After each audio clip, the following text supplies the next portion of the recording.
years ago, the two continents were actually connected by a landmass known as Beringia. At the time, Europe, Africa, Asia, North America, and South America were all technically connected with one another by land, meaning that it was possible to walk between any of them, and it's believed that's exactly what happened at Beringia, which the ancient ancestors of modern-day Native Americans used as a migration route from Asia into the previously uninhabited Western Hemisphere about 15,000 years ago. But the route didn't last forever. Rising sea levels swallowed up Beringia about 11,000 years ago, which severed the connection between the old world and the new. A connection that was lost so badly that it wouldn't be reconnected again until nearly 10,000 years later, when the Norse, and later the Spanish, rediscovered it, along with the new societies that had developed there in total isolation from the rest of outside civilization. The flooding of Beringia all that time ago created a new geographic feature that we still live with today, the Bering Strait, a shallow and sometimes narrow body of water that serves as the boundary between the two once connected continents. Despite this, during winter and people across it, sleds, skis, some even by foot, and in 2008, a team even drove across the strait in a modified Land Rover Defender. Some people have even swam across the strait during the summer, but could the continents actually be connected again for everyday people like you or me to travel across, even in our lifetimes? With sea levels continuing to rise around the planet, it's doubtful that nature will cause it to happen anytime soon. But what if we built something ourselves? At its narrowest point, the Bering Strait is only 51 miles across, but geography has given a small blessing.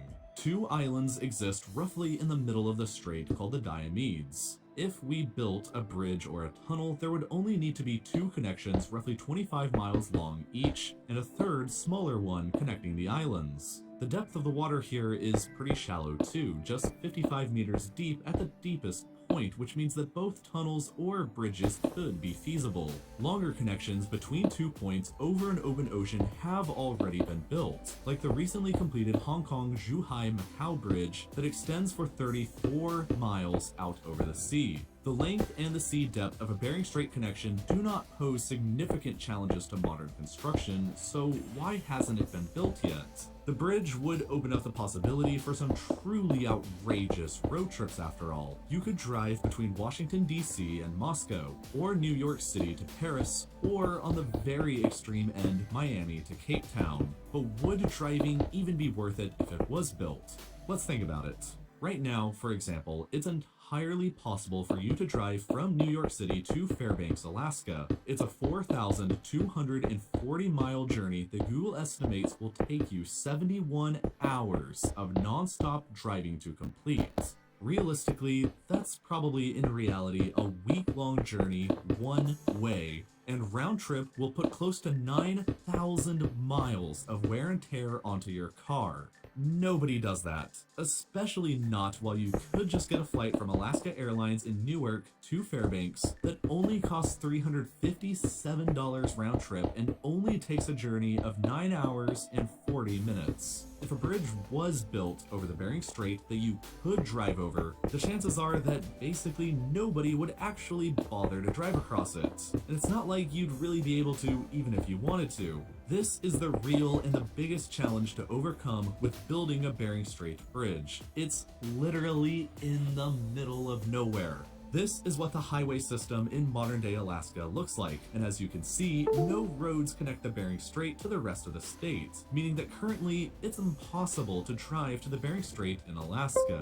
Pretty much nobody lives around the area of the strait. The biggest city is a town here called Nome, which doesn't even have 4,000 people living in it. The Nome census area, the territory immediately surrounding the Bering Strait, is roughly the same size as Albania, but only has 9,500 people living there. There simply hasn't ever been much of a demand to build a highway out here so far in the middle of nowhere, and this creates two problems for the Bering Strait Bridge. In order for trains, trucks, and cars to drive across the bridge or a tunnel, they need to, actually be able to reach the strait. And as for the thousands of workers that build that bridge or tunnel, they also need a way to reach the strait. And since the nearest major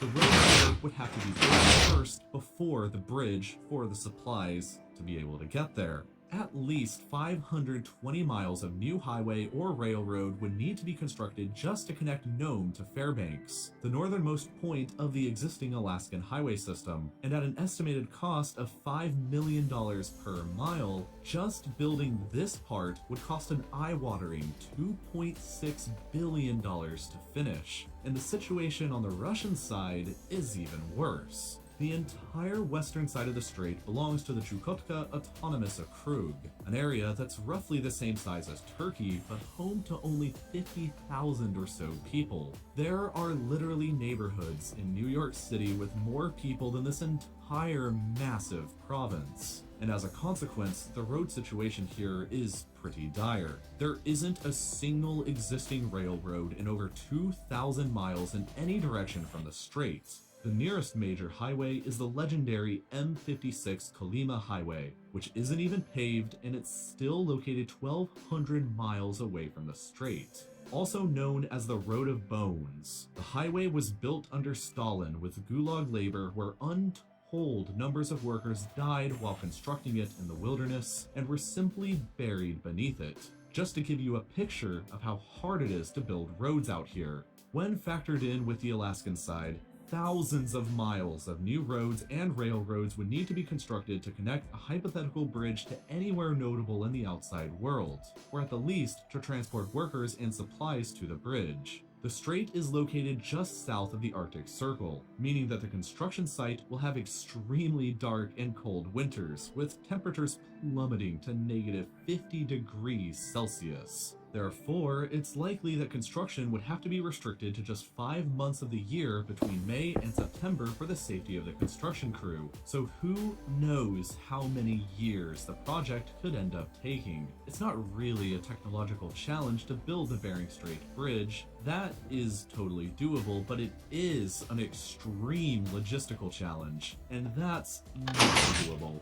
Many studies have been made to estimate how much a project like this would cost to construct, with one estimate from the Discovery Channel claiming a price tag of $105 billion, or about 5 times the price of the Channel Tunnel between England and France, and all for a bridge between basically 2 uninhabited wildernesses. But with an ever-warming Arctic, and with the potential of building a pipeline across the bridge that could transport untold billions worth of gas and oil between the continents, the project could become more lucrative in the future than it is now. Making videos like this one are challenging, but also a lot of fun. If you want to learn how to make something similar for your own YouTube channel, there's a few things that you'll have to learn first. You'll need to learn how to write creative nonfiction, which Skillshare has a class for. You'll need to learn how to record good audio, which Skillshare has a class for. You'll need to learn how to edit that audio after recording, which Skillshare has yet another class for. And especially important, you'll need to learn how to animate, which Skillshare also has a class for, taught by my friends at Piston. If there's something that you're wanting to learn, the odds are pretty good that Skillshare